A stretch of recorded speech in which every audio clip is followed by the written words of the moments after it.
My heart is full and I feel the light. Woke up this morning, sun shining bright. Every breath I breathe, each step I make is a gift from above, no mistake. TYG, every day I see your love and grace surrounding me. In every moment, near or far, thank you God for who you are.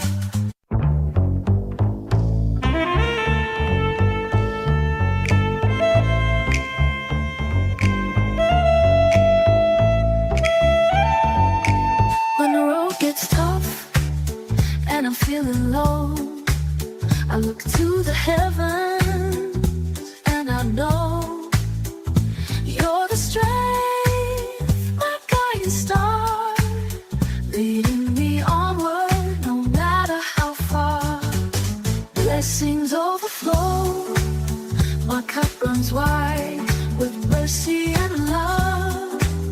You do provide in joy and in pain. Your presence remains through sunshine, storms, and gentle rains. TYG, every day I see your love and grace surrounding me. In every moment, near or far, thank you God for who you are. In laughter and love, in family ties, I see your reflection, loving and wise, for the gift of life and the sky so. Welcome to In Love To. We're doing a recap on this show that we just did last week. The first episode, which was building awareness through self-love in relationships. And we're going to do some interesting little points and captions that will make you think and ingest that show a little bit better. So welcome again. And this is In Love To. I'm Lady to Love, your host. I am an author, a motivational speaker, as well as an educator. And I'd love for you to come along with me so we can recap this show and ingest it a little bit better. Remember, I'm always about better. Better has no limit. And if you love yourself better, you should live better. And if you live better, you should love better.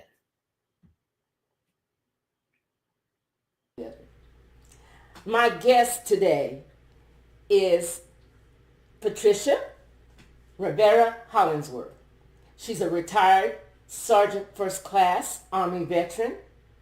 She has a master's and a doctorate, majoring in early childhood education and minoring in speech language arts. She's a mother of two, a grandmother of four, and she's married to Patrick Hollingsworth. Welcome. Thank you.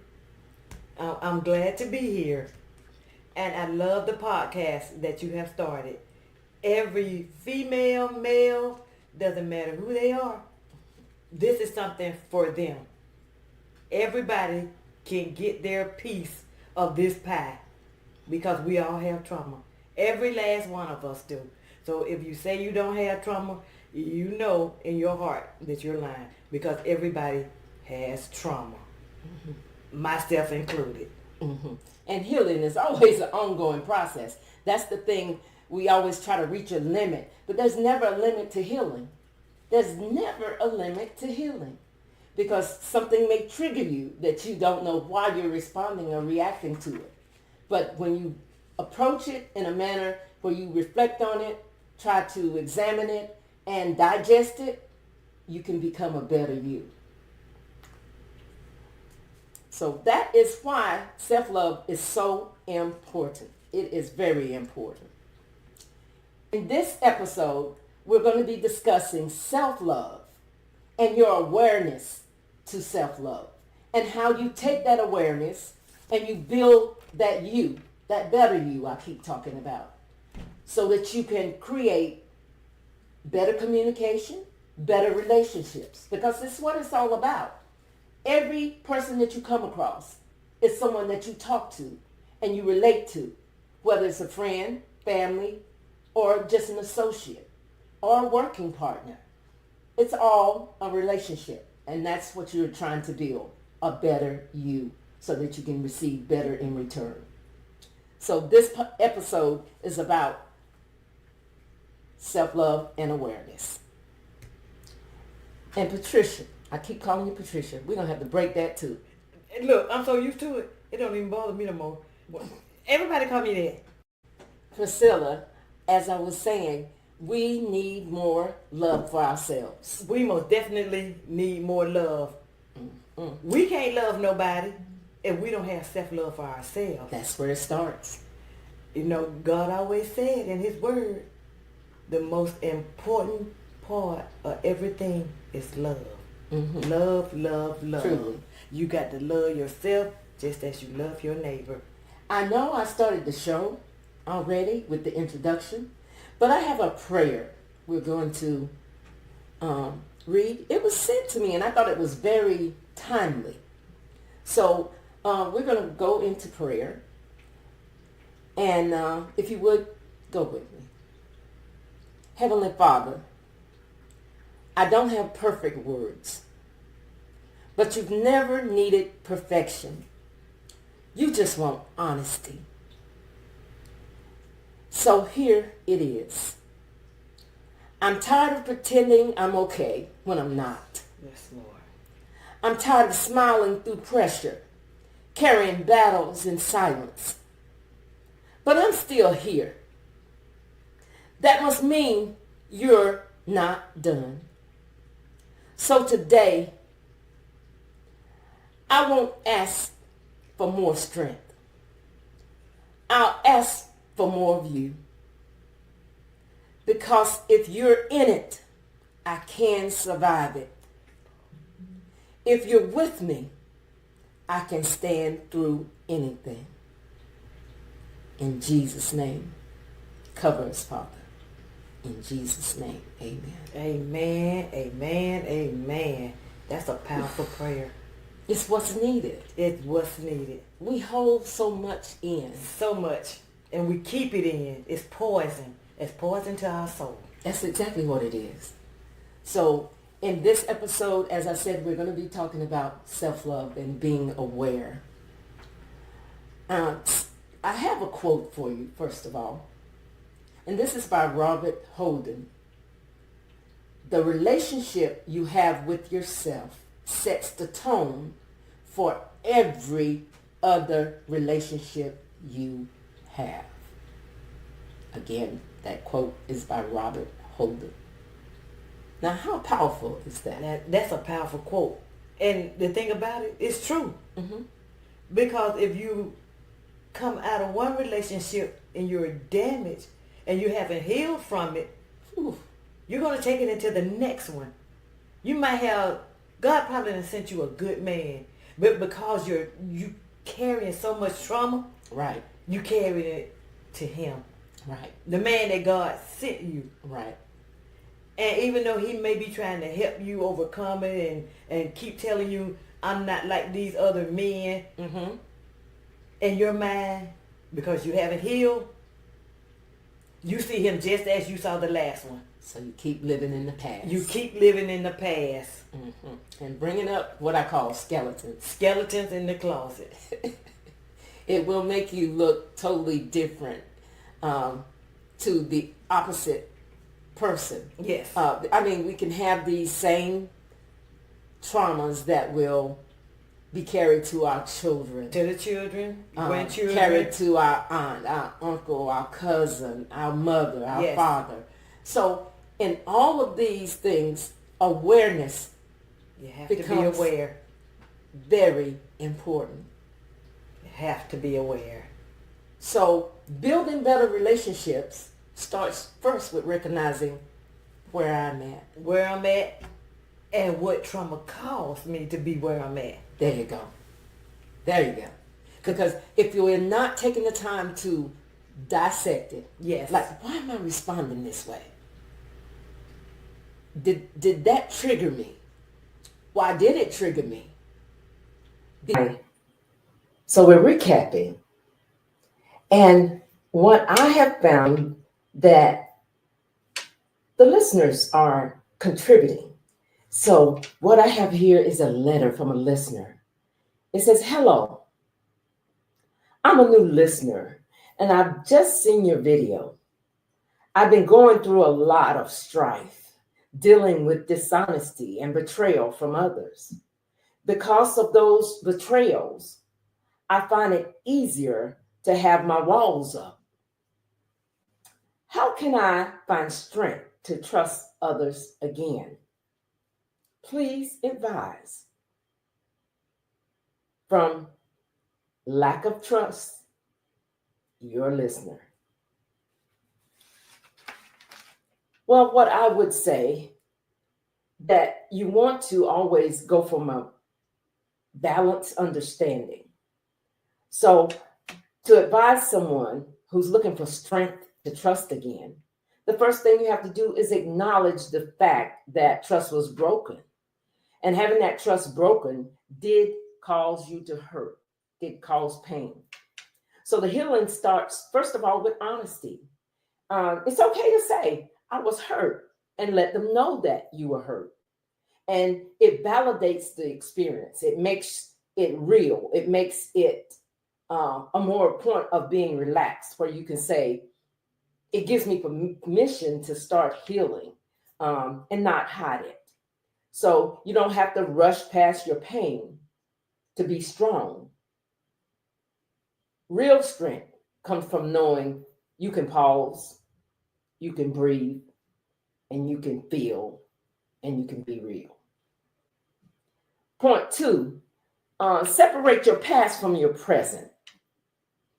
And what that means is encouraging the person to avoid projecting old wounds or coming back with the old skeletons that I mentioned, digging them up. Now, you should learn from your past, but you should use that as a guideline for your forward behavior. So trusting again doesn't mean being naive. At all points, it doesn't mean being naive. And naive simply means that you overlook things. It means giving someone a new and a fair chance without making them pay for someone else's behavior from the past. So that means you really have to be discerning at this point.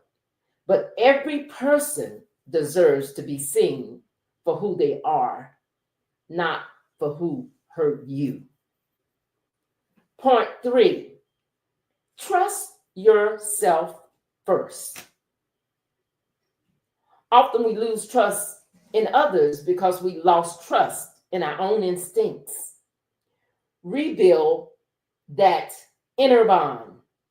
Help them listen to their own intuition. And intuition is very important. It's that area of discernment that you should have. You should always honor their boundaries and honor your boundaries. Celebrate. And when you need to, walk away from those red flags. The more you trust your inner voice, the easier it is to know who's worth opening up to. And that's a really important point. Who is worth opening up to? Point 4, take small steps, not big leaps. In trying to rebuild trust, it's important that trust doesn't come back all at once. It's a tiny step that you take to rebuild that foundation that has been broken by the distrust or the dishonesty. So sharing a little, then taking that discernment and observing how it's received. And then choose whether you want to move forward or simply walk away because that red flag is still showing. So trust is what I call a staircase. It's not an elevator. It doesn't go quickly up. So each step that is more or less built upon is a victory step towards building that full platform of trust. So number 5, I would say, let go of the need for perfection. Nobody's perfect. No matter how we would want things to go, nobody is perfect. And no one can promise to never be hurt. What I have always been saying is, who's worth that hurt? Because in the end, you are going to be hurt on some things. But that is not the goal. The goal is to be strong enough to love anyway, wise enough to notice the signs, and confident enough when, as I said before, you need to walk away. So trusting again isn't about a guarantee. There are no guarantees. It's about growing your courage, opening your heart, and wisely evaluating whether you need to move forward or not. That leads me to point 6, surrounding yourself with safe energy. You say energy. Yes, we all have energy in us. Things sync and we coordinate with each other. People say vibe, people say charisma, people say connection. But surround yourself with safe energy. Spend time with people who are emotionally safe. Those who are consistent with you, honest with you, respectful. They have an air of integrity. Safe connections help you to rewire your brain and believe love doesn't always mean pain. Being around people who show up, listen, and love gently is part of the healing process and building that foundation to trust again. And last, point 7, forgive at your own pace, but forgive, including yourself. Don't exclude yourself. You're the most important part in this. You should know that forgiveness is the one who hurt you. Then, you should have forgiveness of the one who hurt you. You should have forgiveness of yourselves. It's not required to forgive them, but it can be freeing. It's about listening to the emotional load.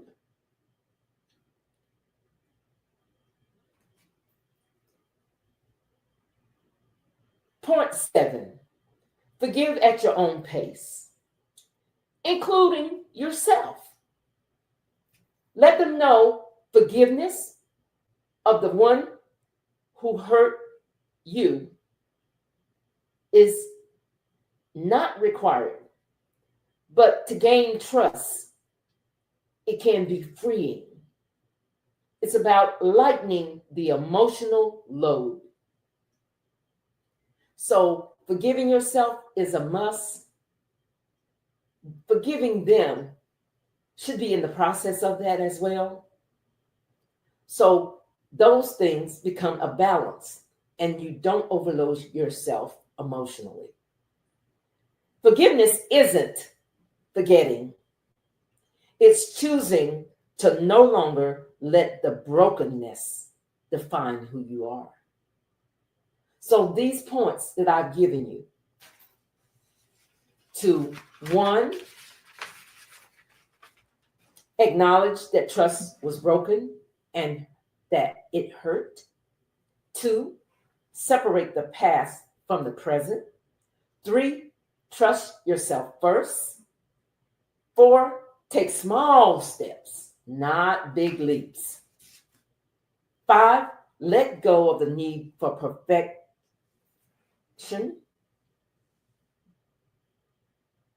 6, surround yourself with safe energy. And 7, forgive at your own pace. are valid points that I would advise you to building and strengthening your trust in that person again. I love you.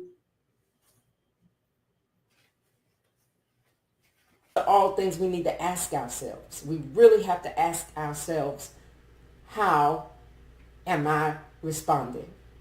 So that means that you kind of have to be looking at yourself in the mirror. Yes, most definitely have to look in the mirror. Mm-hmm. And not only that, you got to acknowledge that there's a problem. Mm-hmm. Mm-hmm. Without acknowledging it, you're going to keep repeating the same cycle over and over and over. Mm.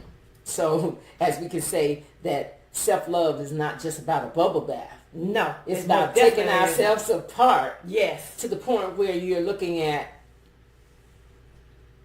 where I have set my guidelines, my boundaries. You have to have boundaries. Where I have given myself forgiveness. Yes, most definitely. And then where I can relate to someone else.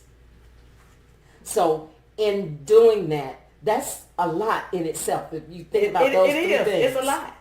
It really is. So how do we get boundaries? You have to set them. Mm. You have to set boundaries. Mm. Boundaries, once set, helps you recognize what's going on. That's called discernment. That's it. That's very important. And what I can agree to you about that, it helps you recognize who you're with. Who you with. You know. And why you're with them. There you go. Because if he's showing some signs, or she. There you go. Showing signs. Mm-hmm. You can recognize them. Once you recognize them, move on. Don't stay, because it's only going to get worse. There you go. Discipline. Discernment. Discernment. Oh, that is a key word. Discernment. That is a key word. Discernment. Very key. Not knowing yourself means you got to figure out what you like. Yes. Not what you think you like. There you go. What you truly like from inside. Mm-hmm. And you cannot do it without, you have to have God. There you go. You cannot do it without Him. Main ingredient. The main ingredient. Because He will give you guidance. He will guide you. I mean, the discernment part. The understanding who you are. Understanding who's around you. Helps you to build those boundaries. Helps you to say, well, I don't like this treatment. This is the kind of treatment I like. Now then you take to yourself and say, am I receiving that treatment? Exactly. Exactly. I'm going to give you a prime example. My husband, when we first met, mm-hmm. I would just stand at the door on the passenger side. He would get in the car. And he was like, you can get in. I said, no. You need to come and open the door for me. Right. That is what gentlemen do. That's true. That's something that I want, and that's something that I'm used to having. Right. So I'm not going to start you to not open my door so I can get in. Right. And once he realized that, I never had a problem. Mm-hmm. Never again, ever. It's how you set your expectations. My expectations. Those boundaries. Yes. Those boundaries. And I've been guilty of that because I'm like an independent woman, because I've been so independent sometimes. I'm like, I go on and get in the car and... we all have done that. I mean, and I'm so used to that. Yes. So it takes a certain level of discipline within yourself. Yes, it does. A lot to of go back discipline. and say, well, no, let him be the man. Let him show me that chivalry. Let him be the man. Mm-hmm. Let him pump the gas. All those things sound great to me. All the things that we want for ourselves. Mm-hmm. Because if we don't say nothing, they don't know. There you go. So we don't have an expectation. We haven't set a boundary. Nope. We haven't done anything but just go with the flow. Mm. That's the wrong way to go. To go with the flow. You got to be that double-edged sword and cut it somewhere and go against the flow. Right. That's true. That's true. That's how you establish boundaries. Yes. Like I said, if you're reflecting on what you like and you're not receiving it, yes, then you have to evaluate why you're not receiving it. or why you still there. Because Sometimes- a man only gonna do what you let them do. Allow him to do. And Definitely. a woman is vice versa for the woman too. Right. True. Very true. Because Very a woman true. gonna test a Last week we discussed. man. Mm-hmm. Because we women, we know that. We know we test men just to see how far we can go. Truly. Truly. Yeah. So But having our expectations, being discerning, makes a very important statement. yes, it does. And of course, men, vice versa, they're going to do the same thing. They tell you what they like, what they don't like, and some of them are very bold and they get it out Very there bold. right to the point. Right to the point. And then they have the expectations of receiving it. Yes. Yes, they do. Yes, they do. Sometimes that's good, and the reason I say sometimes it's good, because you're getting it right out there. But at the same time, don't be so brazen and bold to state it and then not to be reciprocative Of what you just said. of the other person you're with. Yes. Like, okay, this is what I like, this is what I like, this is what I like. You're not saying, okay, but what do you like? You're not even taking the time to do that. You know what I call that? It's all about me. It's me, me, me, me, me. If you get a person that it's always about them, Okay. a red flag should come up. Truly, truly, truly. If a red flag do not come up, better sit back and just watch. That's it. Pay attention to the red flags. They only going to show you one time. One time. And after that first time, they going to continue to do it. Say, when I show you who I am, believe it. Believe it. That's a true statement. Believe it. That's true. Because they're showing you who they are. Well, communication makes that very clear. Very clear. And all we got to do is receive it and reflect upon it. Is this what I like? Is this going down the line I want to go? Be discerning in it and tell yourself yes, no. Maybe. There you go. I don't know about this one. I don't know if I'm ready for this. I'm just not sure. Okay. You have to be honest with And yourself. sometimes that is the point. And sometimes it's one of those things where, like you said, we're still carrying the trauma. Yes. So when we meet what looks good, might still be good Might still in be all good. aspects, but we're not good ourselves. So therefore, it doesn't match. It doesn't match. It doesn't even make a connection. Not at all. So sometimes there's a right time and a right place, especially when you go with God, it is. And we may be offline at the point we get introduced to that person or we met that person. So those things happen. They do happen. So Yeah, most just definitely. be discerning in that. Be very discerning. It's very important to know that, love without self-love, it often turns into a performance. You mean what performance? I'm acting. I'm acting like. I'm so glad you said that because that's exactly what it is, a performance. That's it. I'm acting. I want this person, so I'm just going to go with the flow and I'm just going to act my way out of this. I don't know what to do. So you're acting That's it. instead of being honest and truthful with that person. And to perform means you're not being real. You're not being yourself. That's so You're not true. showing that person who you really are, what you really like. So think about that. To love without self-love is a performance. It's a performance. Or is it that you don't want to do it? But then you have to still ask yourself, why? Why do I not want to conform to having another person in my life? Because one thing I want to say about that is anybody that comes in your life, brother, sister, child, No matter who they are. it's going to change your environment. It's going to change how you relate. It's going to change how you receive, because we all have different ways of communicating. So those things become important that you evaluate. And evaluate those 5 top people around in your life. Not only that, you got to remember you're bringing children into it as well. Okay. So you have to be careful of who you invite into your home. There you go. Very, very important. Very important. behaviors will tend to be, I guess you would say, Bolder. yes, can be, especially if the children see the reactions Yes, of it, they're going to be bolder. and you will get your children to respond that way. Yes. So again, that's even important in considering a mate when you're deciding to have a relationship, deciding to go into a relationship, deciding to be married. Those things are very important at evaluating who you're bringing in, your environment, and how they're going to respond to what you're trying to create together. There's a lot of things that's important in that.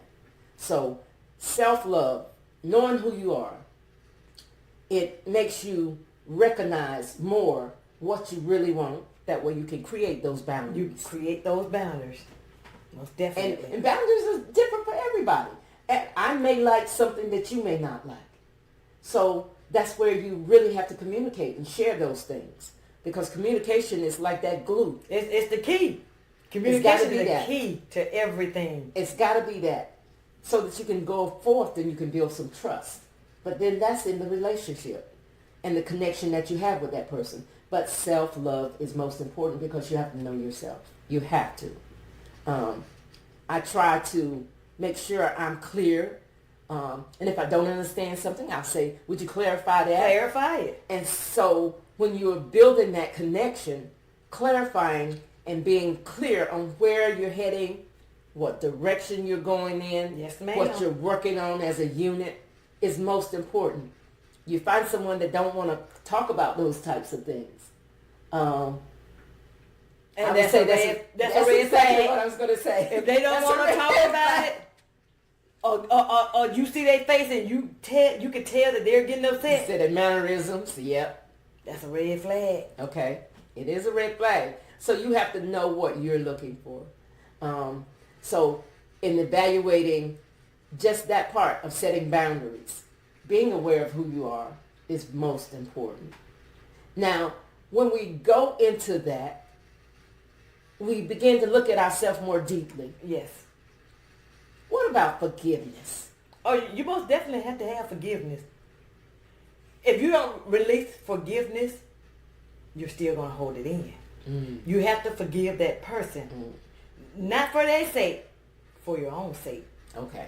So, in other words, being unforgiven Yes, can kind of be like a skeleton in the closet it is. that you carry around. From relationship to relationship. And that's in the family. Even in the family, it's like that. There you go. It's Yes. the same identical way. Yes. And families, relationship. They all come back to what? A relationship. That's it. That's right. Who I'm relating to, who Yes. I connect with, who I'm bonding with, who I'm building with. Those are the most important things that I say in my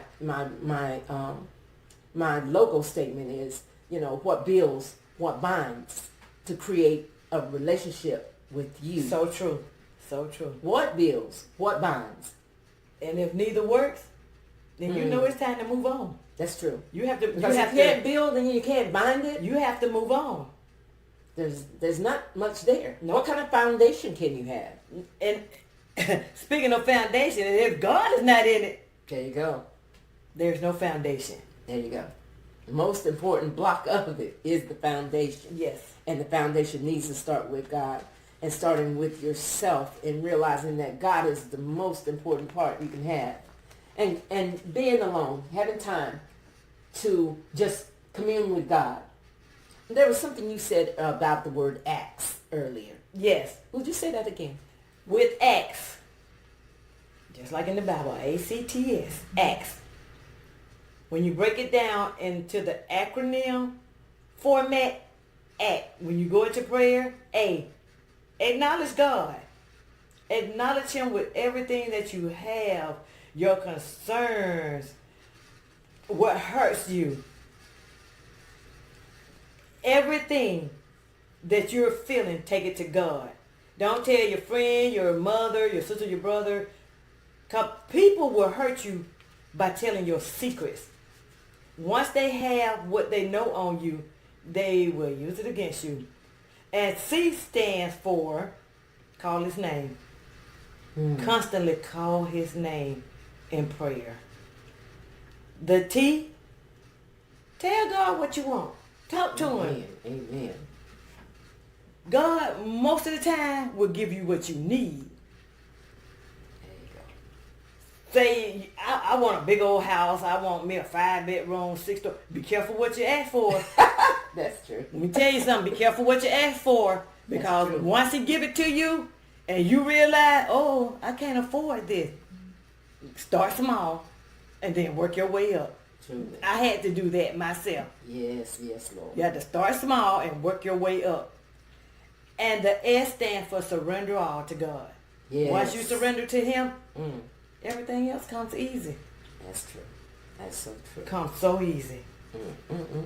It is. You cannot be, let me tell you, I ponder on it every day. Every day. And that is a good acronym to just apply to your life every day. It is.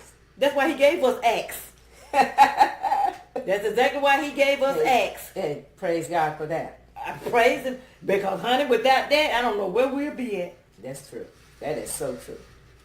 There's a couple of statistics I'd like to share with you.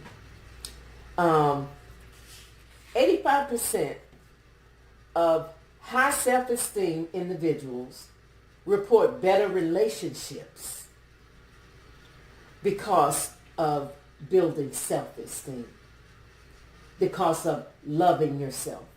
So you will have a better relationship with anyone that you approach. So 85% of the people who work on themselves will have a better increase in better connections. 70% of people who practice self-love, avoiding toxic partnerships, gives you better relationships, better connections. There's that word better. It is always going to be in my mix. And it because always gets better. Never has a limit.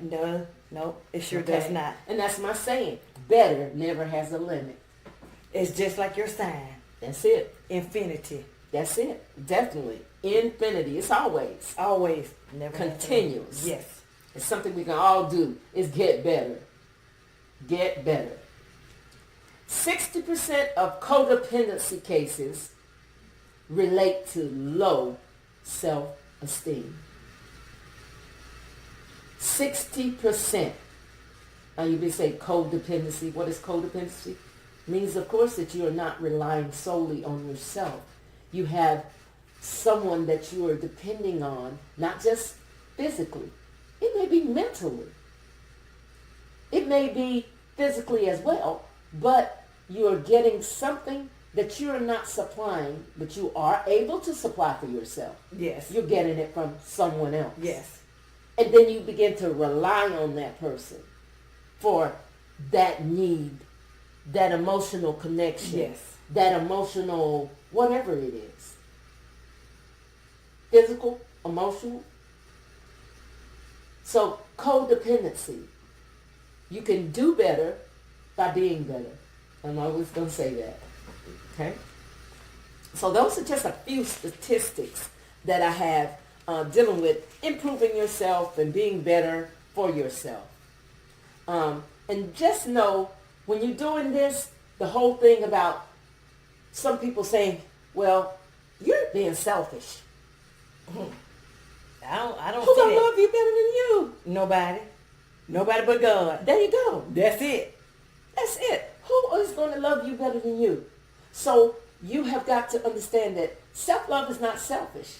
It's a part of essential living. It's a must. It is. Because if you take care of you, then you can better take care of the other people that you're relating to. Yes, you can.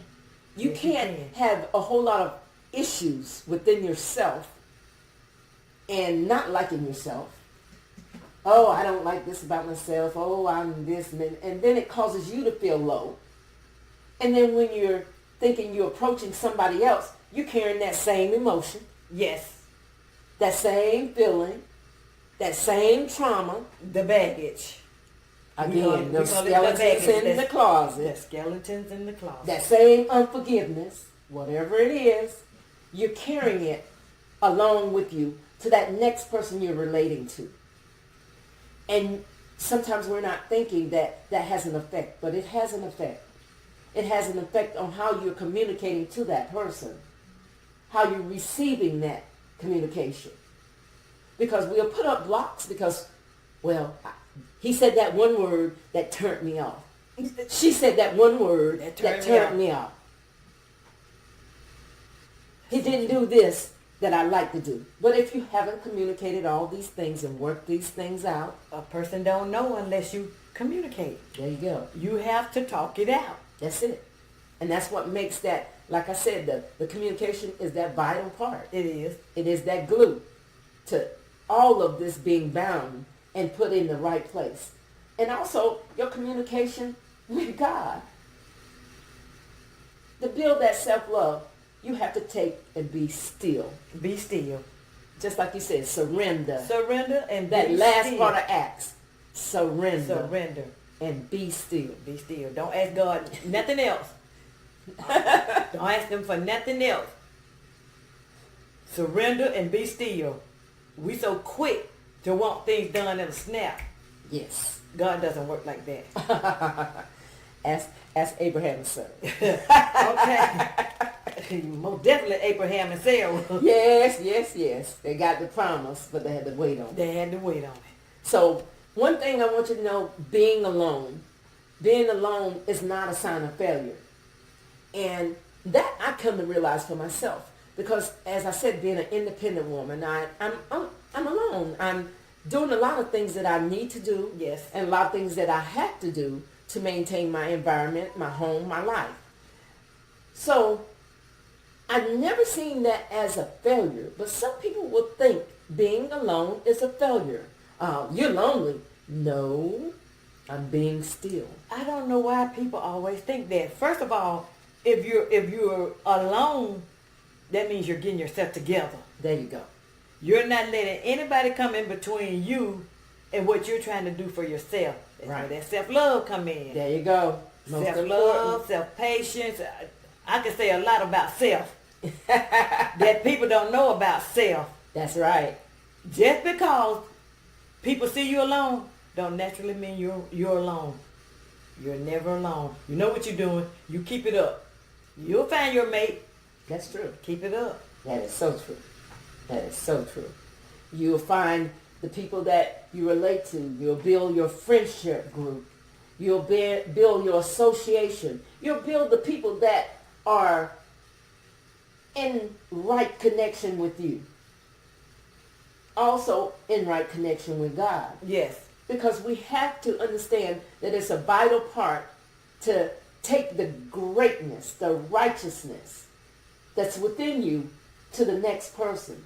And if you haven't evaluated how to build that, that's where that self-love has to come in. You have to take that boundaries, that unforgiveness. You have to. Yes. You have to make those things successful in what you were trying to achieve. And God is a vital part of that. Finding your time and alone, and being alone is not a failure. So don't consider that a failure. I enjoy my alone time. And that's something you should do, because that brings you into having a little self-care. Self-care is a part of it. And peace. Oh my God, peace. Peace. The peace that passes understanding. You get a whole lot of peace and understanding when Yes. you're alone. Because when you're alone, you get to think a lot. That's true. I let this person do this to me. I let this person do that to me. Yes. I can't believe I did that. I would never let nobody do that to me, but it happened. Okay. You get to remember everything that happened. You start reflecting. So you can work on yourself. There you go. And put them boundaries in place. Oh, you almost And be definitely. able to recognize them red flags like we keep talking about. I got one thing to say. When Patrick came to see me for the first time, in my mind, the Lord had already showed me he was coming. Right. I went and booked him a hotel room at the embassy suite. Okay. He thought he was going to my house. Oh my goodness. I said, I've been by myself for a long time. Mm-hmm. You're going to have to earn this trust. There you go. And that's the way it should be. He stayed at the hotel for 2 weeks because I refused to let him come to my house. I refused to let him meet my children or my grandchildren. And that makes good sense. It does. It makes very good sense. In these days and times, not opening your door to a stranger immediately. Because that's exactly what they are, a stranger. And you don't know where they're really coming from. You don't know. You don't know any of those things. And he told me, maybe 2 months after I first met him, he said, if you had let me came to your house that first time I came into town, I knew that you were going to be easy. He said, I knew you would have been easy. Right. But I wasn't easy. And he found that out the hard way. No, you going to the hotel. And that makes sense. I love that. I absolutely love it. I told him, I said, let me tell you about me. I love myself. I love God. There you go. I love my peace. I love staying at home. What are you bringing to my table? For my table already set. And they said, if you're not at the table, you being, you somewhere else. At somebody else's table. Yeah. Well, you may not be at the table at all. Exactly. That's kind of what I'm getting. If you're not at the table, you're not at my table at all. You're not in the group that need to be important. Nope. So, understanding where you're playing, your boundaries, where you're setting those boundaries. Again, that's what you're coming out with. Yes. That's important. Yes, it's important. You have to set boundaries. How you put yourself out there, how you relate to people. Again, all of these ties in to where you have grown internally. That's when you know you have grown, where you won't accept nothing but the best. There you go. Because what you're talking about now is that getting into that settling. Yes. Okay, he do a little bit of this. Okay, she do a little bit of that. Okay, yeah. I'll put up with that. Ooh. I ain't putting up with nothing. I'm just big mistake. Yes, it is. Big mistake. Because settling does not get you where you need to be. No, it does not. And I'm going to say that also. Say it one more time. Settling does not get you where you need to be. Because there's a time, place, and a purpose, and God has you lined up for it. So if you settle, that means you took a side road. You didn't go where he wanted you to go. You went off the trail. Okay? You went off the trail and ended up in the wild. And then you have settled for something that is not a part of what God has planned for you. So there you go again. You are off the trail. You're probably getting all kind of chaos and toxicity. Yes. And nothing that you desire to get in those connections in that relationship. So always go to God. Always. Acknowledge him. Always. We're going back to Acts again. Acknowledge him. Always. Call his name. There you go. Tell him what you want. And surrender. Okay. I am loving that. Acts. Yes. Remember that. Acts is vital for us to do. It's vital for us to have that part in growing. And last week we discussed the word ACTS as an acronym. ACTS. From the biblical standpoint. And we used it to kind of do a daily overview of how we're processing things with the foundation being God. So the first letter of Acts, as Priscilla mentioned, was A, which means acknowledge God. And what does it mean to do that? Let's examine this a little closer. It means that you recognize who he is, his character, his majesty. You do this, and it's the first step in centering your heart to worship and be reverencing God. So when you begin to do this, you are going to honor him in prayer. You recognize him as the healer, the creator. Acknowledge that he is bigger than your circumstances, and you'll go from there. The second is an example of the word C for call his name, the second letter, meaning call upon the Lord, draw near to him, invite him in, reach out to him in a relationship, which you should have. It's an active and intimate thing that builds faith. So practice it, speaking it out loud. Have gratitude in your worship. Just, God, I need you. Opens the doors to divine connection. The next letter was T. Tell him what you want. This is about honesty. It's about vulnerability. It's about having faith. Because God knows your needs. And what he'll do, he will examine your heart. And he knows what you are asking for. So express your desires, your hurts, your hopes. Just be specific. Tell God that your needs are both spiritual and practical. Don't sugarcoat anything. Just be real. Real about your pain, confusion, or even your longing. The last letter was S for surrender. And what it means to surrender, it means to release control, to just let go and let God, as we commonly hear the phrase. God will take over your situations, and he will bring you peace when you let go and let him be God.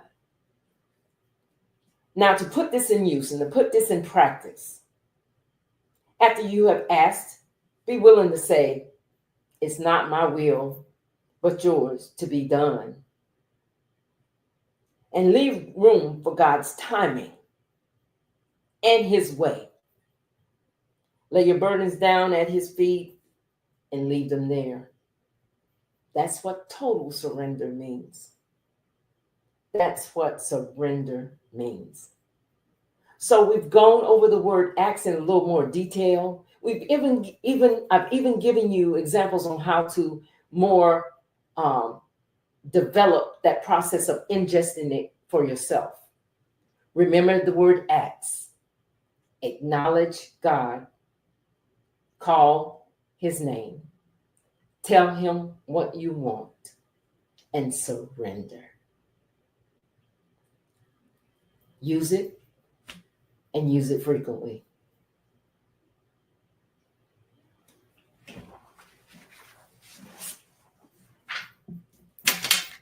Loving ourselves, because we don't want to settle. Settling will never get you what you want.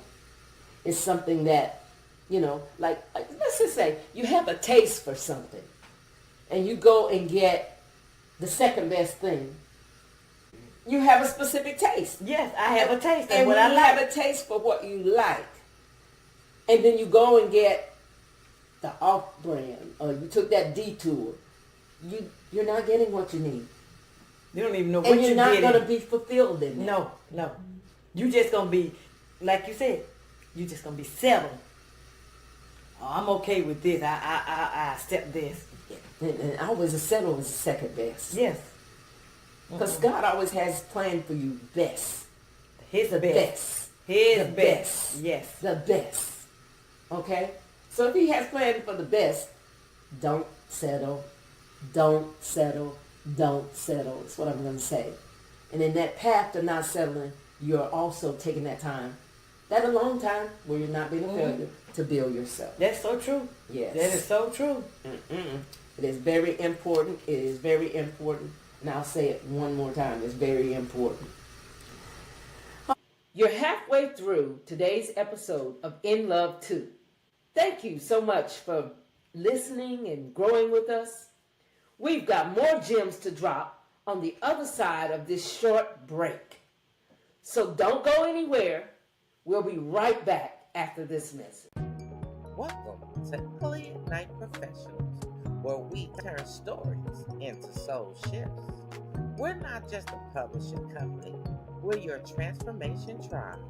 We don't just sell books, we spark breakthroughs, one page at a time. Every title in our collection is packed with passion, purpose, and power. Our stories don't just sit on shelves, they stir hearts, shift minds, and change lives. Need healing? We'll dive into reflections of me, words of honey, or love lifts me. Raw poetry that walks you from pain to power and love that never dies. Need direction? We'll go grab Awaken the Rebel Within. Never caught up and down in the dumps, get pumped up. These are your bold blueprints for confidence, clarity, and personal growth. Need comfort or divine inspiration? Let life, love, and food, only as I was, or speaking the gospel truth, wrap you in love, laughter, and faith. These aren't just books, they're soul food, self-care, and second chances in paperback form. Your next breakthrough is one page away. So go scan the QR code today or visit us at www.linktree.Elliot9Professionals and grab your copy today. Because your story matters, your voice deserves to be heard, and the world is waiting for the version of you that no longer hides behind fear. So come grow with us, heal with us, roar with us at Elliot Night Professionals, where stories become strength and readers become rebels, warriors, and world changers. Go grab your copy today. Get ready, queens, the mic is live, the movement is real, and the message is global. It's the Warrior Women Podcast Tour where voices rise, stories break chains, and your soul meets its next level. We're not just talking, we're traveling from the north, south, east, and west, straight into your homes, your hearts, and your healing space. We're not just promoting a conference, we're preparing a movement of women who are ready to war, release, overcome, awaken, and rise to the occasion. Here's your exclusive lineup.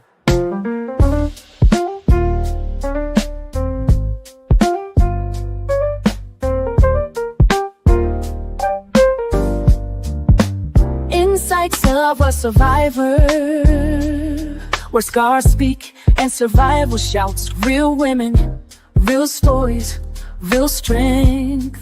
Did you hear yourself with Coach B?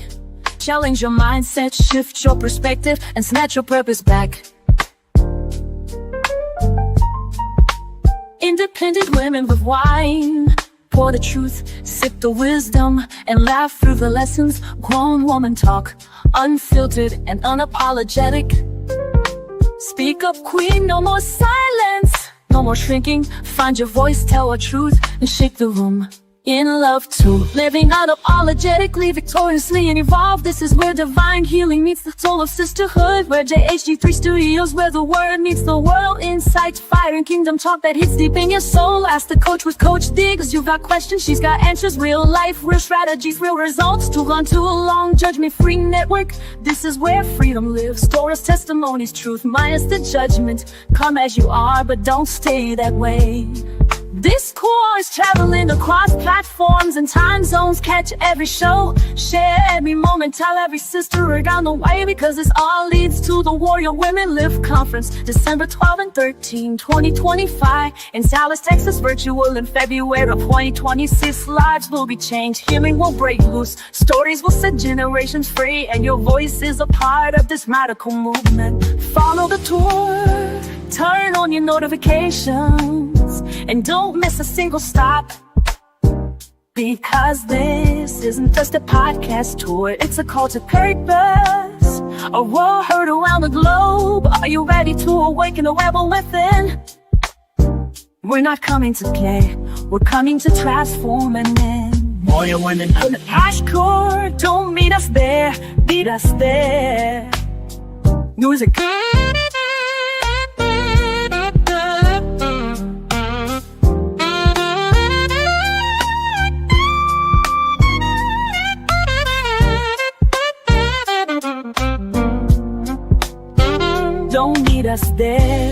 meet us there, don't miss it.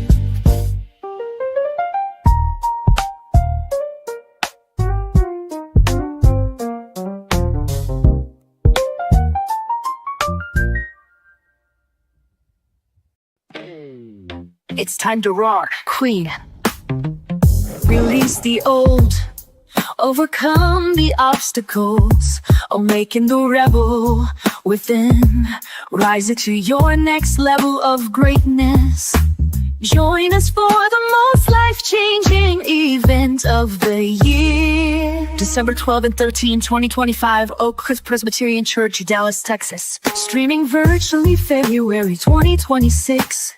Warrior women, hear us roar. Awaken the rebel, it's time to transform your life.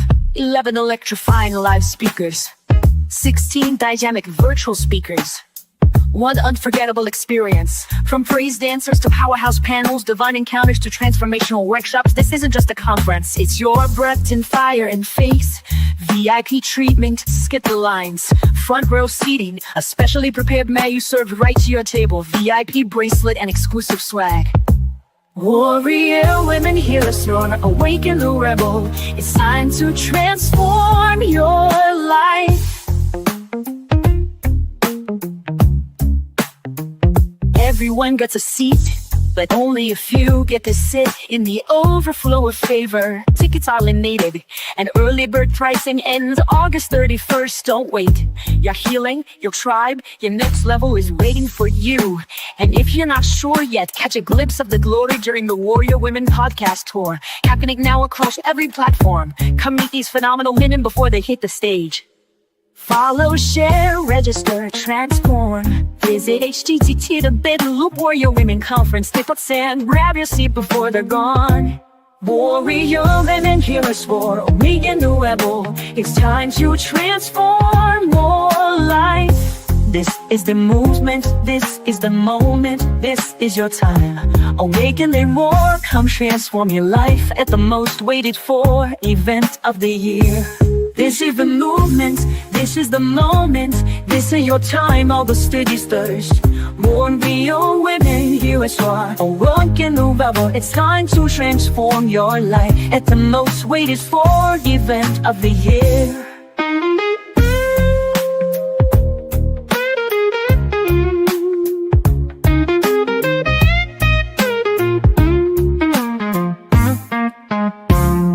Awaken and roar, come transform your life at the most waited for event of the year. Wow, there's so many things that we can do to increase self-love. I like to be like walking out in nature. Those are things that you know you love. If you're a nature lover, you can do that. There's other things like gardening, yes. Reading. Staying off social media. Oh yes, social media. That's another thing altogether. Cooking, crafting. Those are all kinds of things where you can discover what you really like, who you really are, where you can share those things later. And then you begin to find the person that aligns with you if you're looking for a mate. Or if it's just a group and you want to do a discussion, you're still aligning yourself with someone that you can discuss some of the things that you like. And then they can maybe broaden your horizon, tell you something that you don't know, teach you something you don't know, or share something you don't know. And those things are vital when it comes to building relationships. Because if you're hanging around people that you can relate to, so bond with, yes, build with, remember those two things, building and bonding, are major in your relationship. But knowing yourself first is where you have to start. Don't be ashamed to say, I don't like this. Being able to speak up. You have to speak up. As I always say, self-love is self-compassion. That's true. Being compassionate to yourself is not a problem that you should have. It's not a problem. Because you should love yourself enough to know, if I don't like something, I'm not going to be around it. If I don't like something, I'm not going to be a partaker of it. Don't settle. And I keep saying don't settle.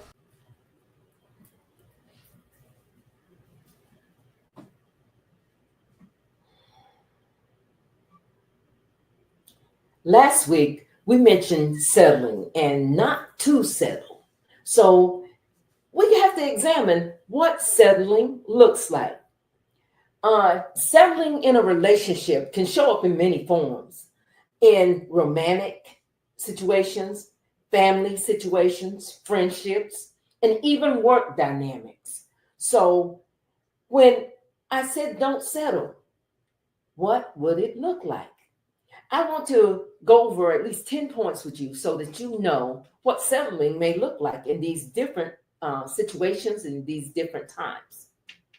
Number one, stand in a romantic relationship without emotional fulfillment. Wow. You no longer feel connected. You no longer feel seen, emotionally supported either. But you stay because it's comfortable. You've been together so long. Wow. So, number one was staying in a romantic relationship without emotional fulfillment.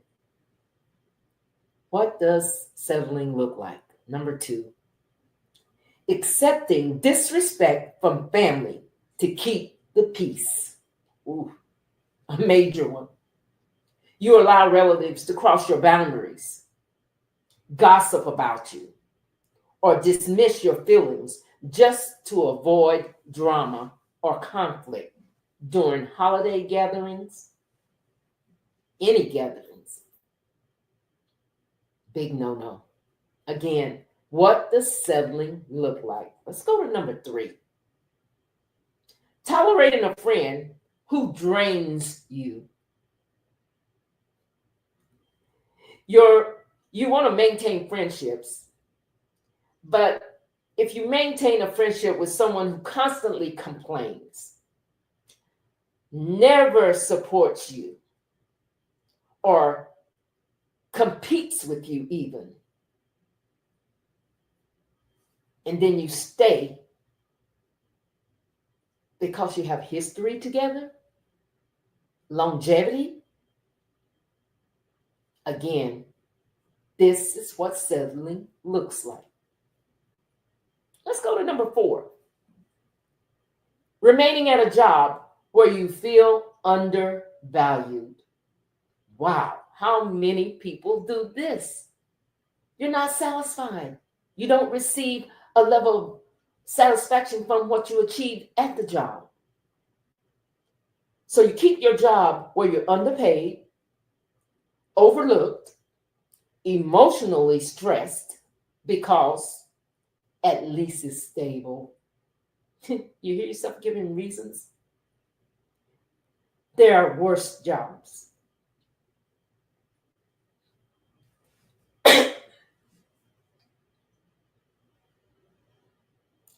Number five, why we settle. Ignoring red flags in a new relationship. You see signs of control, signs of dishonesty, or emotional unavailability early on, but continue dating because they're trying. No one is perfect. Do you hear those reasons? Do you know those reasons? Again, signs that we are settling. Number six, choose your voice. Losing your voice. Losing your voice in a relationship. Number six, you avoid expressing your needs, your opinions, or your dreams because the other person might get upset or dismiss you. You silence yourself for harmony, for peace. Do you do those things? Do you find yourself settling? That was number six. Number seven, staying in a sexless or loveless marriage without addressing it. Wow. You've stopped being intimate or emotionally connected. And neither of you makes an effort to change it. Yet we stay. We stay because divorce is messy. Are you settling? You need to ask yourself that. Point 8, downplaying your standards. Your standards. You date or befriend people who don't align with your values, your goals. Your energy level isn't even equal because you're afraid of being too picky or being alone. Wow. Don't settle. But this is what settling looks like. Point 9, you're doing all the work, and it's a one-sided relationship. You make the calls, you send the messages, you plan the meetups, you support them, but they rarely reciprocate. Reciprocity is important. You keep trying and hoping they'll change. Wow. Again, ask yourself, are you settling? The last one is forgiving harmful patterns repeatedly without change, which is a major red flag. You stay connected to someone who repeatedly lies, who cheats, who hurts you emotionally, and sometimes even physically, and keep giving you keep giving them second chances, and you don't hold them accountable for anything that they do, for these actions. So again, I've given you 10 points to know whether you're settling or not. Number 1 was staying in a romantic relationship without emotional fulfillment. Again, we are looking at the points that give you a mode that you're settling. Number 1 was staying in a romantic relationship without emotional fulfillment. Number 2 was accepting disrespect from family to keep the peace. Number 3 was tolerating a friend who has drained you. Number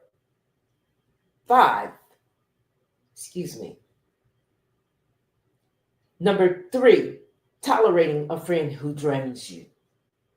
Number 4, remaining at a job where you feel undervalued. Number 5, ignoring red flags in a relationship. Number 6, losing your voice in a relationship. Number 7, staying in a sexless or loveless marriage without addressing it. Number 8 was downplaying your standards. Number 9, doing all the work or having a one-sided relationship. And number 10, forgiving harmful patterns repeatedly without change. Those were the 10 areas that you are using to evaluate whether you're settling or not.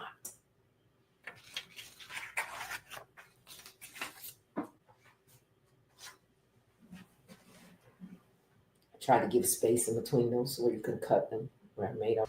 Don't settle. When you see red flags, go the other way. Know your worth. There you go. I like that one too. Knowing your worth. Because people will bring you anything and everything. It's what you allow. And the counterfeits most definitely will show up. Counterfeits. The counterfeits. Yep. I told you that's them fake. Yes, the fake ones. Mm-hmm. Satan see the performance. Yes, because Satan see what's going on. Truly. So he gonna send you something that he know you love and like, and you looking at him like, but then you realize, oh, this a counterfeit. No, you have to go. Uh-oh. No, Uh-oh. I can't lose my number. Mm. No, I can't talk to you. No, I don't even want to be your friend. No. That sometimes You have to be bold like that. Yes, you do. You have Yes, to you be do. bold. You have to be bold because if you're determined on getting what you want and where you want in relationships, you have to be bold. Yes. And that's what God gives us, that spirit of boldness for. Boldness. You know? Boldness. Yes. And discernment. That's how we figure out them counterfeits. Okay, those performers. Yeah, as the we say. performers. The ones out there doing the performance The just ones, to entertain. Hey, you. the one Satan sent to get you distracted because he know what God has ahead for you. Truly, truly, truly. So, some things you might want to ask yourself. You might want to ask yourself, what does self-love look like for you today? Yes, that's good. Think about that. What does self-love look like for you today? Some things to meditate on. Some things to even maybe write about, journal about. Another thing that you can do to build self-love, self-awareness. Journaling is very important. It is. It helps you reflect. I'm a journaler. I And do me that too. as As you can see it. well. I say writing. Yes, writing is very, very reflective. Helps you note things. Yes. Helps you create things. Helps you note that you're communicating with God as well. Because that's why I do journaling. It's something that makes me reflect on where God is taking me in my life, where So He's true. building me in my True. life. So true. I always sleep with a notepad right beside my bed. It's a thing that just helps me because maybe you have a dream or God is sending you a vision and you want to jot it down. So self-love again, things that you do to take care of yourself, to commune with God, to build a better you. Okay. Another question. Are your relationships mirroring your self-worth? Are your relationships mirroring your self-worth? That's a good question. That's a good question. Now, if you ask yourself that, of course, you're going to have to think about the people that you come in contact with. And that could be anyone. Is your relationship at work mirroring your self-worth? How do you value yourself? If you look at the first 5 people that you come in contact with, let's say 80-90% of the day, the week, whatever, are they mirroring where you want to be? Are they mirroring where you want to go? Do they have the right attitudes? That's a plus. Do they have the right attitude? Are they teaching you? Are they motivating you? Are they challenging you? Again, here we go into thinking about self-love. Some Yes. people don't want to change. But my thing is, if I set an apple on this table right here, and I just left that apple there, what's going to happen to that apple? The apple's going to change sooner or later. And how is the change going to be? It's going to be ugly. There you go. They're going to be right Because from the it's inside out. Still, it's sitting still, Yes. not doing anything to be improved upon. Am I going to bake it in a pie? Share it with my family? Have love? Am I going to take that apple and digest it within my body so I'll become more healthy? Change is nothing more than that. You can't sit still. God didn't intend for us to He sit did still. not intend for us to sit still. Nope. He sure did How not. can you have a vision? And he said, make it plain, Make it plain. and then you can live abundantly. Well, how do you do that without Sitting still. change? You still? Being still. Okay. Being still. You do be still to get his word and To his get his revelation. word in your ear gate. But he's going to tell you to do something He most In definitely going to action. tell you. Yes, he is.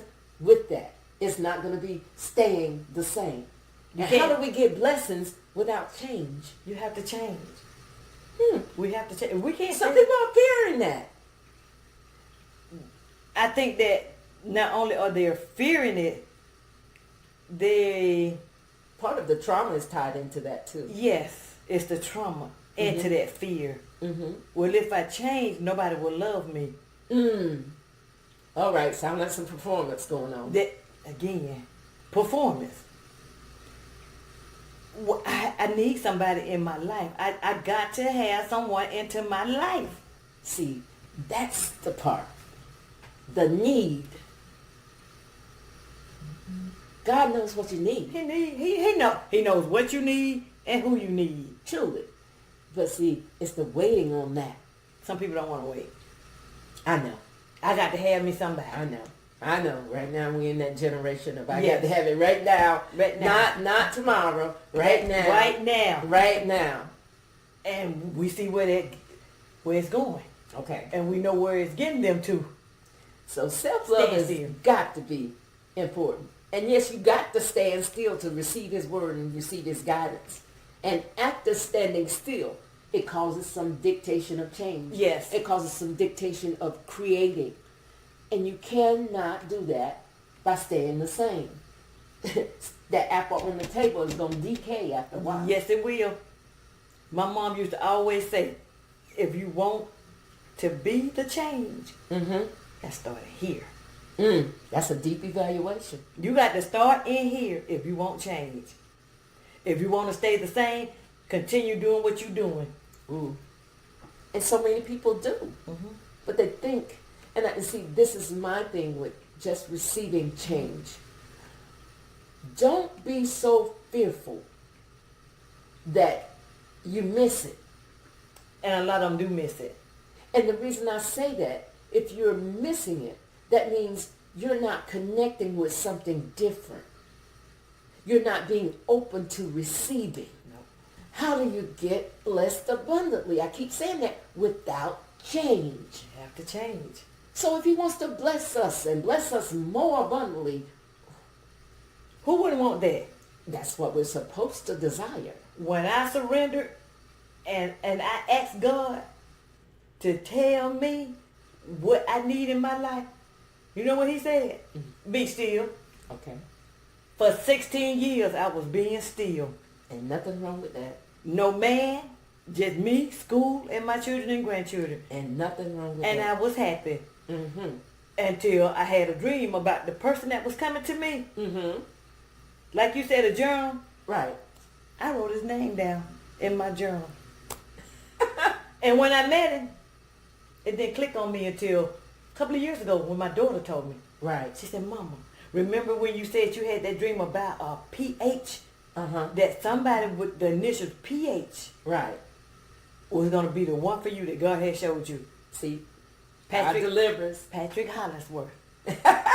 my now husband. There you go. That I waited 16 years for. All right, God. Sure did. All right, God. All right, God. You got to change. Yes, you have to. And there's no way to, on the male-female relationship and building a relationship really with anyone. You cannot have a unified forward step No. without No, change. you cannot. So how do you always stay the same and think that you're going to receive greater? It seems like there's a disconnect in that understanding. It is. It's called generational. There's Wow. a generational curse. They have seen their mother, the mother seen her mother, that mother saw that. It's a generational curse. When I was teaching, I had a grandmother tell me in the classroom, you know, you was my supervisor at that time. Right. She said, my mother was on housing, I'm on housing, my daughter on housing, and my grandbaby gonna be on housing too. I said, that's the wrong attitude to have. Wow. I said, Last week we talked about generational curses. I know Priscilla brought that point up. And I want to explore that a little deeper in this recap. Generational curses are often used to describe trauma, dysfunction, or negative behavior patterns that are passed down through families.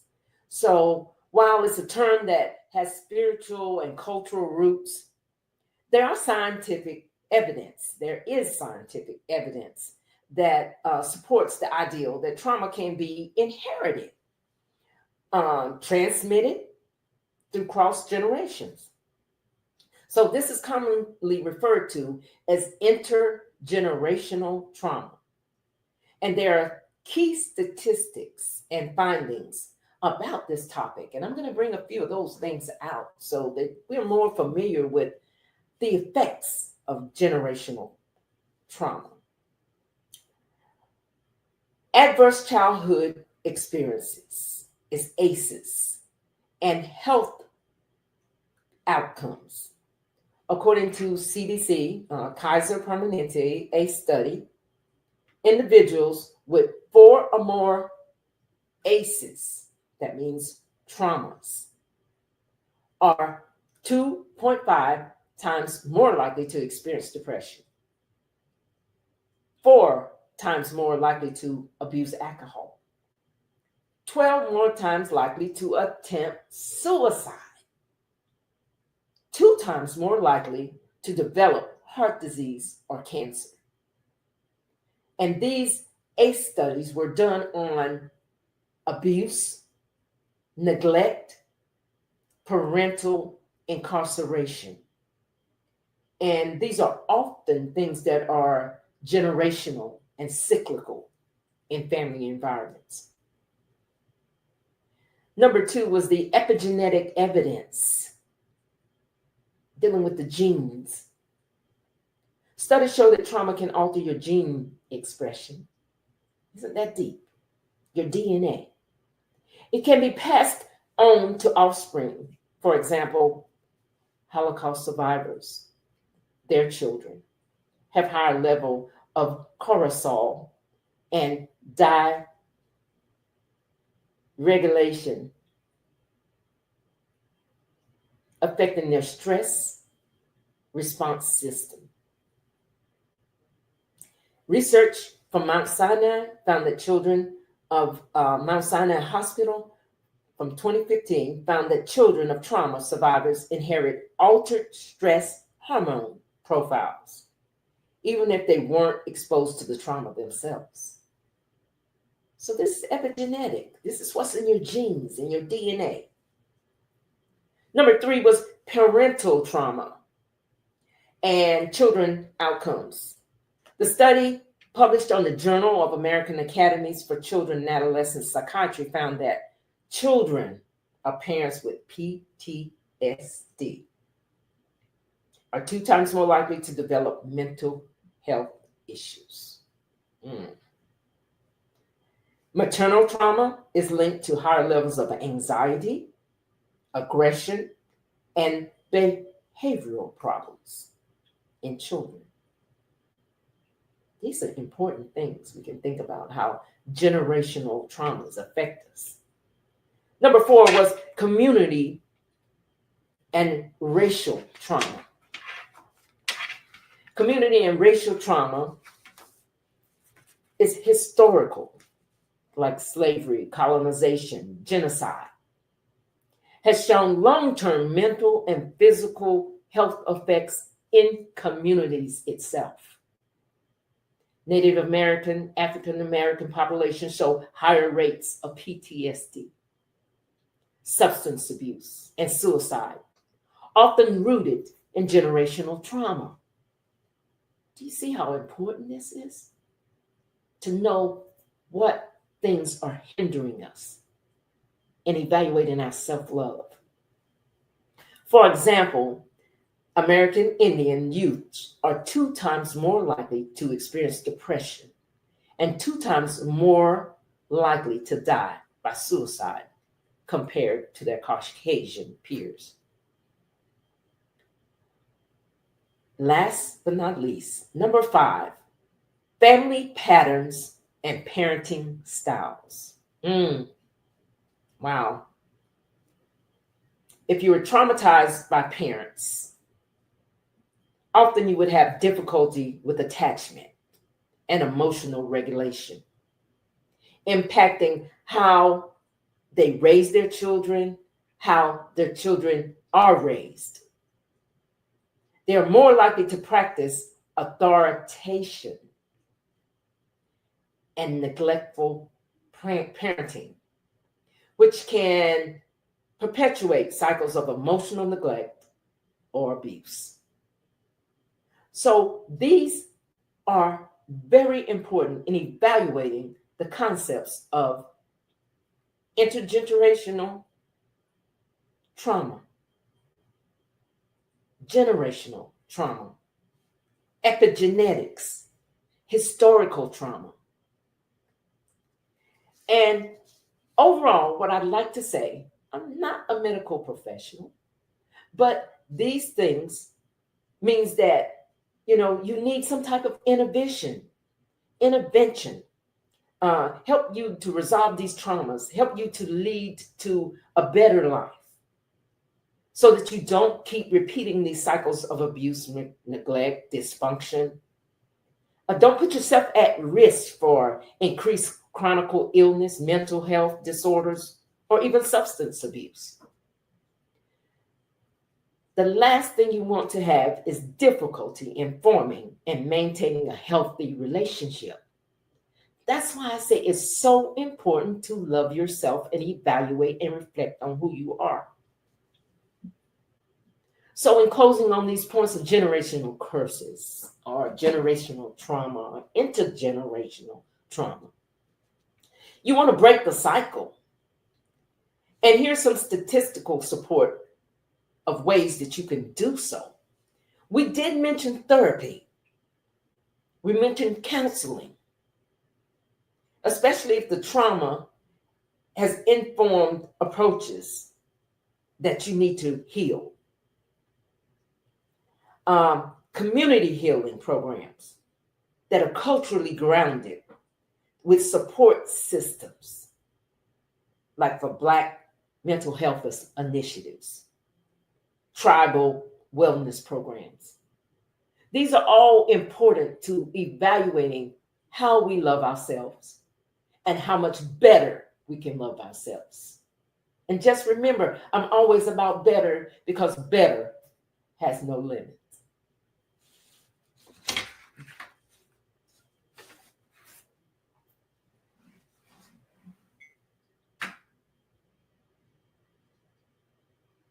Don't you want better for you and your grandbaby? I'm going to let the government take care of me. That's that I don't want to change attitude. That's too much settling right there. They had already settled.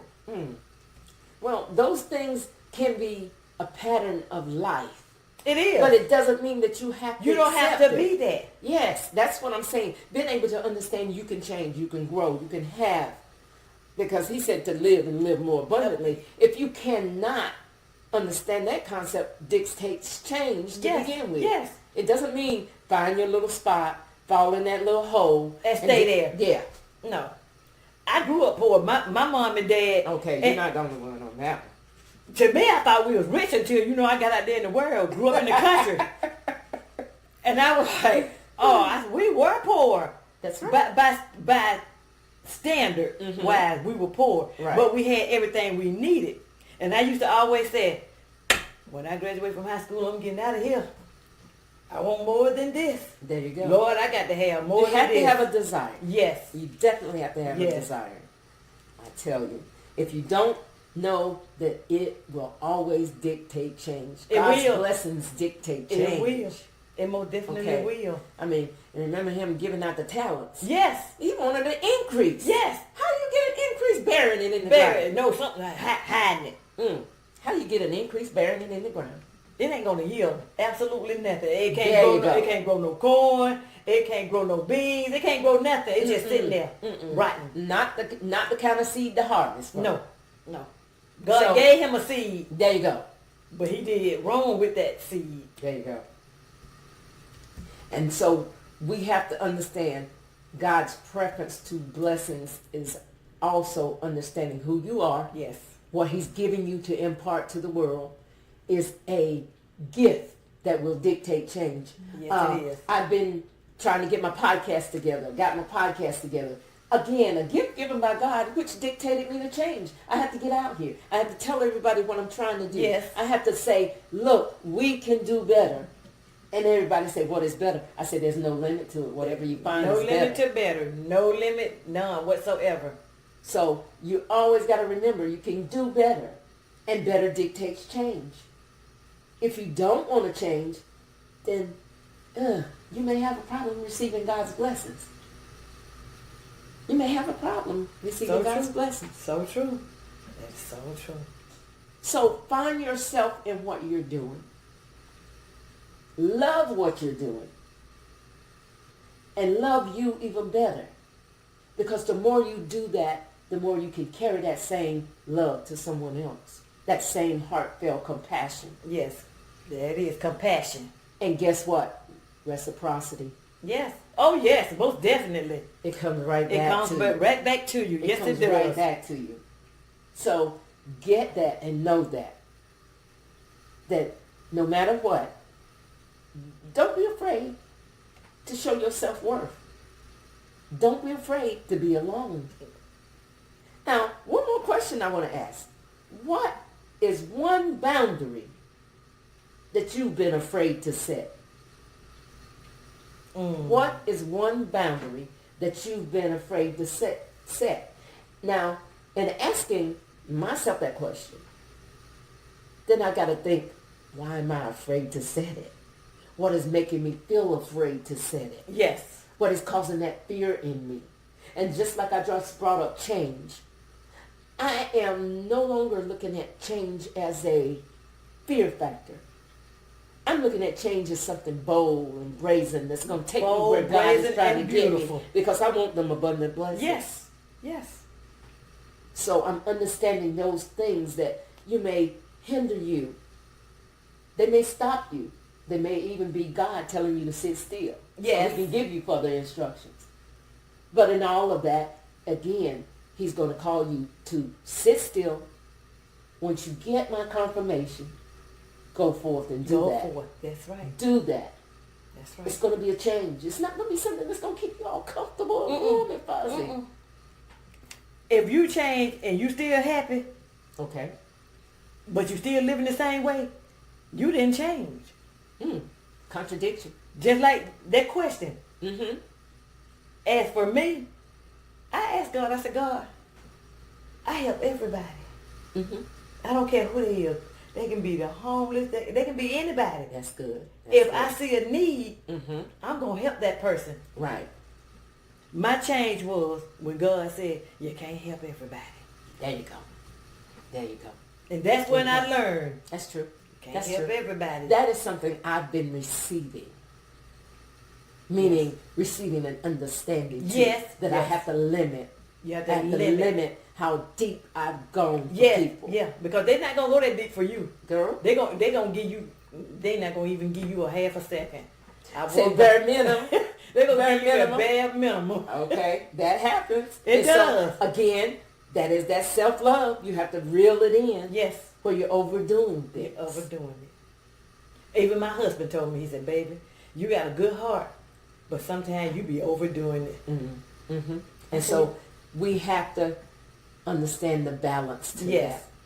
Because we're changing, we're growing, and we want to keep receiving Yes, and taking the good parts of ourselves forward. yes, indeed. So in doing all that, slow down, evaluate, Evaluate yourself. because reciprocity won't always come back that way. That way, one way or the other. But God, Nobody but God. okay? He will make sure you get your abundant blessings. Yes, He will. Because you're changing and doing stuff. Now, you're not going to stop doing stuff, but you're going to reel it in. You're gonna reel it when in. you're seeing that it's more of Taking advantage of you. what I like to call the Pac-Man effect. Yes, eat it up. And you don't never see nothing You don't given. see being nothing given, nope. It's the Pac-Man effect, I Nope. call it. Yes, it is. Where they just take, Take, take. and that's all they can do. I mean, I'm going to have my little phrases, but that's the Pac-Man effect. Yeah, I it call is. It really is. And you will have people in your life that are like that, and you will have to take time to reserve you. I've learned Put a boundary on to it. put a boundary and cut them off. That's where I can say my new revelation Yes. is to creating a boundary I hadn't set. Yes. Yes, most definitely. It's realizing where the limit should be.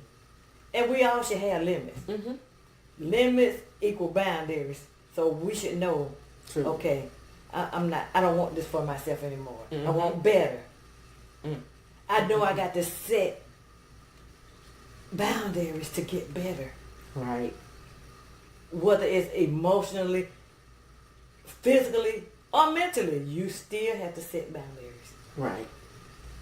So, And with all of this, what we're trying to do is get you to reflect and understand what happens when you take time to just find out who you are, be aware of who you are. There's some questions we can ask ourselves, like, when was the moment that you ignored a red flag because you had low self-esteem? we all have been there. I know. Truly. I can raise my can hand think, and say, I and know I can think have. of more than one time. And I can too. So Yes, once indeed. we reflect on those things, take that. Don't let it happen again. There you go. Take it. That's why I say taking it back. Bring it back, ingest it, Yes. evaluate it, and make yourself better from it. I'm always going to say better because there's never a limit. So that's something you ask yourself. And how is setting one boundary, how can that change a relationship for you? You got to start somewhere. True. One is a good number to start. Yes, always. And it should be a boundary that protects you because that's Yes. what boundaries are for. Yep. Boundaries Yes. aren't to pour out. Boundaries are for your reservation, for your preservation, for your protection. And like we say about red flags, if it wasn't for you, they say rejection Rejection is your protection. is your So protection. God's rejection is your protection. Isn't that a beautiful thing? And we know. But Yes. some of us still reject it. There you go. And we try to proceed on Yes. and create something with it At our own will. and come up with a mess. And come up with it because God will not bless a mess. Okay. He is not in confusion. Mm-mm. No, he is not. Now, tell me the one thing you can do to show up for yourself that would be healing. Therapy. Therapy is a great thing. I had to go to therapy. Therapy because I couldn't is do it alone. a great thing. Yes, it is. Because you're sharing what has caused you to have this, I'm not going to say angst, but it may be an angst. It may be an aggravation, a frustration, a part that you just don't understand. As I said, we've all had traumas in our Yes. life. So therapy is a great thing. Therapy doesn't necessarily mean that we go see a psychiatrist. No, it does not. Because sometimes you have great friends Yes. that you can rely on, you can depend on, that will keep your confidence. And that is very important when you start sharing, keeping confidence. Therapy can be self-healing. Like I say, I like to walk around water, lakes, nature. And I love the beach. And Okay. that That's was my part favorite of mine. place to go. Yes. So those are things that you can do that will give that one point of healing where you can meditate. We talked about writing. Yes. Right. These are all things you can do to give yourself some internal healing. Therapy is in those things too. Therapy is in those things too. So don't eliminate it. Create a circle around yourself that makes you feel comfortable. Yes. Every time. That makes you seek out those things that you love, that you will draw to. And don't forget to start that morning with God. That's that number one therapy. Because he will take you where you, praise God, he will take you where and beyond where you even believe you can go. Yes, he will. And that's a beautiful thing. Because he gave me in love too. He said, go out there and talk to them. Let them know that you are there to bring a necessary evaluation to healing yourself. Because we can do that. We are powerful. He gave us all. He gave us everything we need to heal ourselves. Thank you. He gave us all. Now all we can do, It's surrender. tell me about it. Tell me about it. Thank you, Lord. I'm so grateful. I'm grateful right now. Yes, very grateful. So we're going to close. Priscilla, I've enjoyed talking to you. Thank you so much for having me. And I am excited.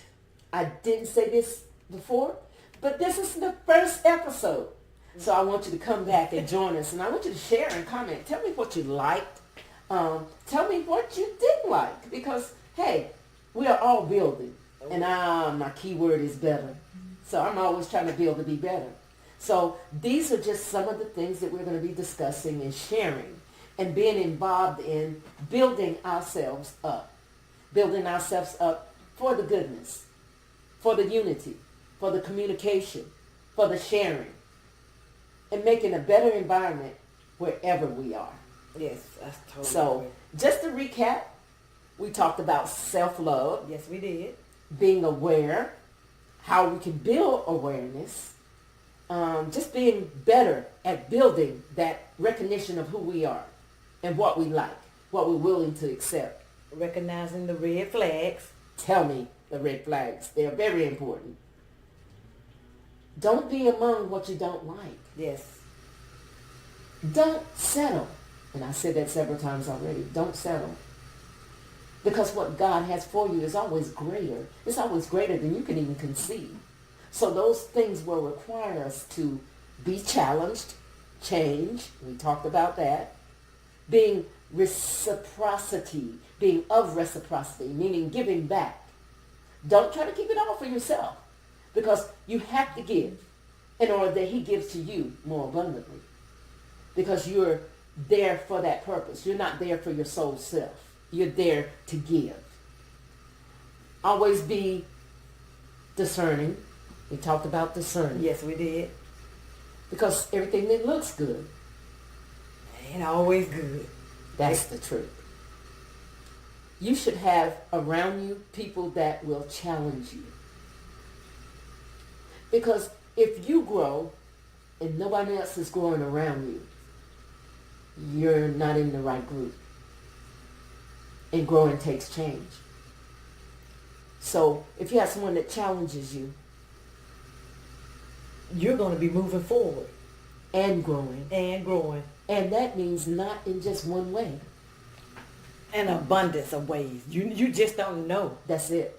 You're going to be broadening your horizon. You're going to be meeting new people. You're going to be living an abundant life. And abundant doesn't always mean money. No. It means just the company you're keeping that is elevating you to a higher level, a higher standard, a higher way of giving. A higher way of giving and receiving at the same time. Remember the Pac-Man effect. We talked about Yeah, Pac-Man. we did. Sure We don't did. want to be around those takers, and nobody ever gives. It will burn you out. It really will. It sure used to burn me out. Okay? Yep, it will. It will burn you out. So be able to be around people that challenge you, make you grow, make you change.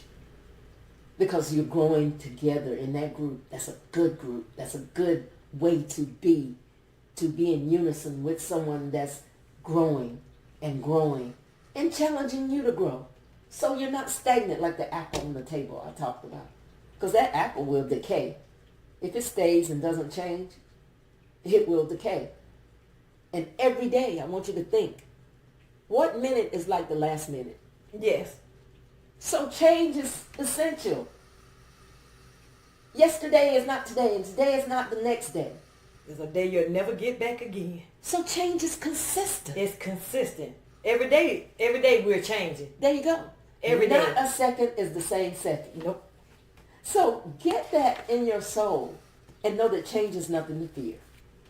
So we talked about those things. And I want you to understand that all of these things, you need to know that when you reflect on yourself, you're reflecting on your self-worth. You're reflecting on your values. You're reflecting on what makes me better. so that when I approach the next person, I take that with me.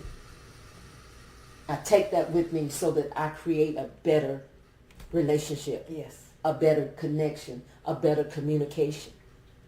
And if it's someone you're meeting for the first time, a better foundation. Yes. So, as I always say, there's nothing wrong with better. Better never has a limit. Again, Priscilla, I want to thank you. I want to thank you for having me on. Yes, and I have enjoyed this conversation. I have enjoyed just getting to be who I am in the Spirit of God. Because In Love Too wants you to be a better you. And that's what it's all about. If you're a better you, then we take that and we spread it all around the world. Wow. How powerful we can be. Tell me about it. How powerful we can be. Tell me about it. And I love my little saying, you are the other half of me in my heart. I love that. All right, everybody. Thank you. So I hope you enjoyed this recap of show 1, episode 1. And it was about building awareness through self-love in relationships. But overall, we wanted to hit some of those points that may need a little more dissecting. And so in recapping this show, first thing I want you to let you know is I hear you. I hear my listeners. I hear my followers. And so love notes is what I'll call them when I'm listening and reporting something you've said about the show. Number 2 was the point of your 5 top people, who they are and how important they are and how the evaluated process should go with determining whether they should stay in your circle. The third thing I went over was an acronym, ACTS. The acronym ACTS cannot be denied. Acknowledge God. Call on Him. Tell Him what you need and then surrender. My 4th point was 7. All creation sings a song. So I hope you enjoyed this recap of show 1. With all And my heart, it was about building awareness through self-love and relationships. every part, But overall, we enduring wanted to hit some of those points that may need a little more dissect. grateful for And so in recapping everyone this show, on my side. first thing I want you to let you know is I hear you. I hear my listeners. I hear my followers. And so love notes is what I'll call them when I'm listening and reporting